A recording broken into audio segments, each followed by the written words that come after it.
Olá, seja muito bem-vindo a mais um Encontro com uma Palavra. Estamos felizes por contar com você na continuação do estudo da carta de Paulo aos Romanos. Acompanhe conosco a leitura dos versículos 1 a 14 do capítulo 6 de Romanos, que diz assim: Que diremos então? Continuaremos pecando para que a graça aumente? De maneira nenhuma. Nós, os que morremos para o pecado, como podemos continuar vivendo nele? Ou vocês não sabem que todos nós que fomos batizados em Cristo Jesus fomos batizados em sua morte? Portanto, fomos sepultados com ele na morte por meio do batismo, a fim de que, assim como Cristo foi ressuscitado dos mortos, mediante a glória do Pai, também nós vivamos uma vida nova. Se dessa forma fomos unidos a ele na semelhança da sua morte, certamente o seremos também na semelhança da sua ressurreição. Pois sabemos que o nosso velho homem foi crucificado com ele, para que o corpo do pecado seja destruído e não mais sejamos escravos do pecado. Pois quem morreu foi justificado do pecado. Ora, se morremos com Cristo, cremos que também com ele viveremos. Pois sabemos que, tendo sido ressuscitado dos mortos, Cristo não pode morrer outra vez. A morte não tem mais domínio sobre ele. Porque morrendo, ele morreu para o pecado de uma vez por todas, mas vivendo, vive para Deus. Desta forma, considerem-se mortos para o pecado, mas vivos para Deus em Cristo Jesus. Portanto, não permitam que o pecado continue dominando os seus corpos mortais, fazendo que vocês obedeçam aos seus desejos. Não ofereçam os membros do corpo de vocês ao pecado como instrumentos de injustiça. Antes, ofereçam-se a Deus como quem voltou da morte para a vida. E ofereçam os membros do corpo de vocês a ele como instrumentos de justiça. Pois o pecado não os dominará, porque vocês não estão debaixo da lei, mas debaixo da graça. Esse trecho corresponde à metade do capítulo 6 de Romanos. Vamos tentar resumir esta parte do capítulo neste programa e no próximo tentaremos ir até o final do capítulo. Paulo inicia este capítulo com duas perguntas. Ele sempre imaginava as perguntas que seus leitores poderiam fazer. E a pergunta com a qual ele iniciou o capítulo 6 foi gerada pela última coisa que Paulo falou no capítulo 5, onde aumentou o pecado, transbordou a graça. Ele imaginou que com esta afirmação seus leitores poderiam pensar: tá bom, se a graça transborda onde existe muito pecado, então vamos aproveitar e pecar tudo que pudermos, assim a graça vai transbordar para o nosso lado. Paulo iniciou o capítulo perguntando: será que é isto? Vamos pecar mais para receber mais graça? Ele passa a responder a esta pergunta e no versículo 15 faz outra. E então, vamos pecar porque não estamos debaixo da lei, mas debaixo da graça? De maneira nenhuma. Este é o assunto e a pergunta tratada neste capítulo. Esta é uma pergunta lógica e, para respondê-la, Paulo apresenta dois pontos principais nos 14 primeiros versículos. Primeiramente, ele faz outra pergunta. No versículo 2, ele perguntou: de maneira nenhuma, nós os que morremos para o pecado, como podemos continuar vivendo nele? De acordo com o original grego, a primeira frase também poderia ser traduzida por: isto é inimaginável, ou não dá nem para pensar em continuar vivendo em pecado para que a graça transborde. Mas Paulo ainda pergunta: ou vocês não sabem que todos nós que fomos batizados em Cristo Jesus fomos batizados em sua morte? Se morremos para o pecado, como podemos continuar vivendo no pecado? Paulo imaginou que sua afirmação poderia dar lugar para enganos, porque talvez eles não soubessem que nós morremos para o pecado. Portanto, é com esta ideia que eu quero resumir os versículos de 1 a 24 do capítulo 6. Paulo perguntou: vocês não sabiam? Essa pergunta de Paulo nos dá a chave para o que estava em sua mente e no seu coração. Como inspirado professor que era, ele tinha este peso no coração e mencionou muitas vezes em suas cartas que não queria que seus irmãos fossem ignorantes. Todo bom professor tem o desejo no coração de que seus alunos não sejam ignorantes. Paulo falou isto várias vezes em suas cartas e mais uma vez nesta aqui quando perguntou: vocês não sabem? Isso parece uma pegadinha, não é mesmo? Como se ele tivesse feito a pergunta querendo fazer seus leitores se sentirem meio estúpidos caso não soubessem. Como? Vocês não sabem disto? Todo mundo sabe. Acho que quando Paulo fez isto, Ele mostrou duas coisas. Primeiro, ele mostrou que o nível de ensino na igreja do Novo Testamento era muito alto. Em várias cartas ele disse: vocês não se lembram que falei isso quando eu estava com vocês? Paulo ficou em Tessalônica durante 3 semanas e nas cartas aos Tessalonicenses ele perguntou: vocês estão lembrados disto que eu falei quando eu estava com vocês? E ele falou coisas que só descobrimos quando lemos estas cartas. Mas com os romanos foi diferente. Ele não tinha ido a Roma e por isso não podia escrever: vocês não se lembram que eu já falei isso? Com a igreja de Éfeso também foi diferente. Na primeira vez, ele passou 3 anos com esta igreja e na segunda, 1 ano e meio. Paulo passou mais tempo com a igreja de Éfeso do que com qualquer outra igreja que ele plantou. E quando escreveu a carta aos Efésios, escreveu várias vezes: lembrem-se, lembrem-se, lembrem-se. Só que ele nunca tinha estado em Roma, por isso ele não escreveu lembrem-se. Mesmo assim, ele perguntou: vocês não sabem? Nesses primeiros versículos vemos o que Paulo achava que era necessário que eles soubessem.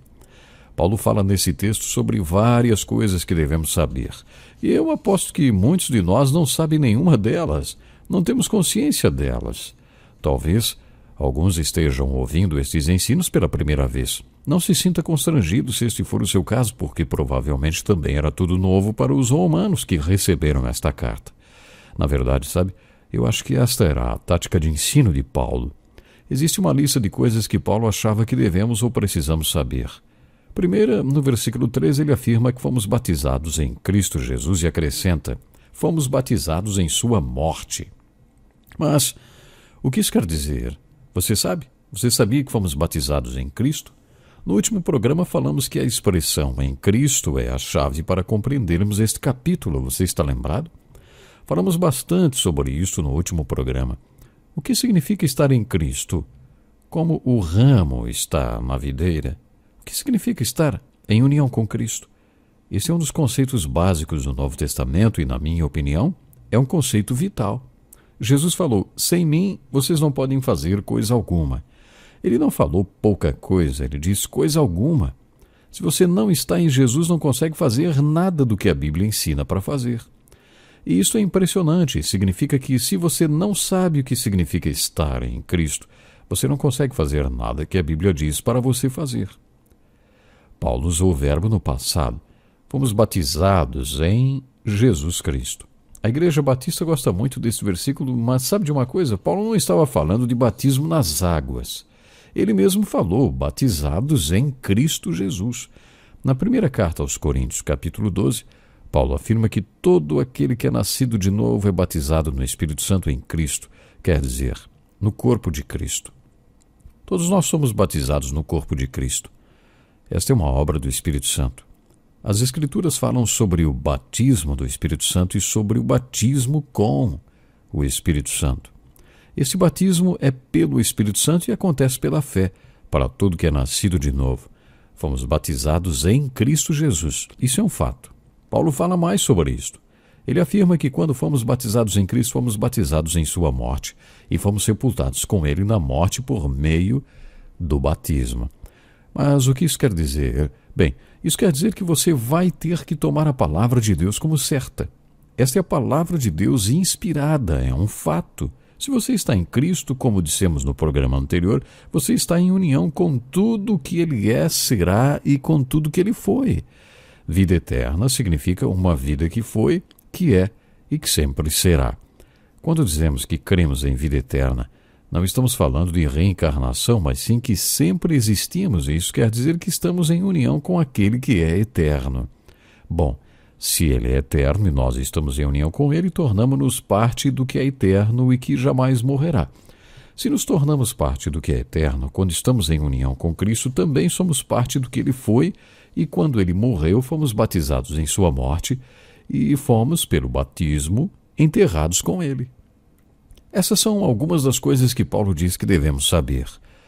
Depois, no versículo 5, ele prossegue afirmando: se dessa forma fomos unidos a ele na semelhança da sua morte, certamente o seremos também na semelhança da sua ressurreição.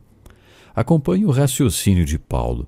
Se estamos em Cristo e somos tudo que ele foi, quando ele morreu, fomos imersos nele, e este é o significado da palavra batismo. Existe muita controvérsia em torno da palavra batismo. Alguns acham que é aspersão, outros que é imersão. Paulo está falando nesta carta que fomos imersos em Cristo na sua morte, no seu sepultamento e na sua ressurreição. Assim como fomos imersos na sua morte, somos imersos na sua ressurreição quando ele ressurgiu. Ele veio com vida nova para que pudéssemos ter a capacidade de morte e ressurreição. Isto é o Evangelho. O Evangelho se baseia em dois fatos, morte e ressurreição. O que morte e ressurreição significam? Paulo se refere à morte para o pecado e ressurreição para uma vida completamente nova. Esta é a aplicação do que Paulo falou neste trecho da carta aos Romanos. Paulo continua falando sobre o que precisamos saber. Nosso velho homem foi crucificado com ele. O corpo do pecado não deve estar mais em operação, não podemos mais ser escravos do pecado. Agora preste bem atenção no que vou falar, porque estamos chegando na aplicação do que Paulo ensinou. A expressão velho homem é usada de maneiras diferentes. Quando Paulo usa essa expressão, ele está se referindo a um marco na vida daqueles irmãos. Antes deste marco, eles viviam de uma determinada maneira, mas agora eles não podem mais viver desta maneira porque é a maneira do velho homem. É isso que Paulo está dizendo quando usa a expressão velho homem. Ele afirma que seu velho homem foi crucificado com Jesus e agora existe um novo homem. E este novo homem está na nova vida. E é esta vida que você deve enfocar agora. Este é o assunto que Paulo trata nestes capítulos e este conceito chamamos de santificação. Santificação significa ser separado para uma nova vida e morrer para a velha. Este é o tema dos próximos capítulos. Para compreendermos bem o que Paulo ensina aqui, devemos entender o versículo de Gálatas, capítulo 2, verso 20, que diz assim: Fui crucificado com Cristo. Assim já não sou eu quem vive, mas Cristo vive em mim. A vida que agora vivo no corpo, vivo-a pela fé no Filho de Deus que me amou e se entregou por mim. Este versículo não fala sobre morte. Não tem nada a ver com funeral, mas tem a ver com vida. Ele mostra a chave da vida santificada, de santidade. Esse é o tema que veremos nos próximos capítulos. Deus lhe abençoe e lhe espero para o próximo programa. Até lá. Que lição importantíssima! Este é um estudo escrito pelo Dr. Dick Woodward, na voz do pastor Edson Bruno. Até o nosso próximo encontro com a palavra.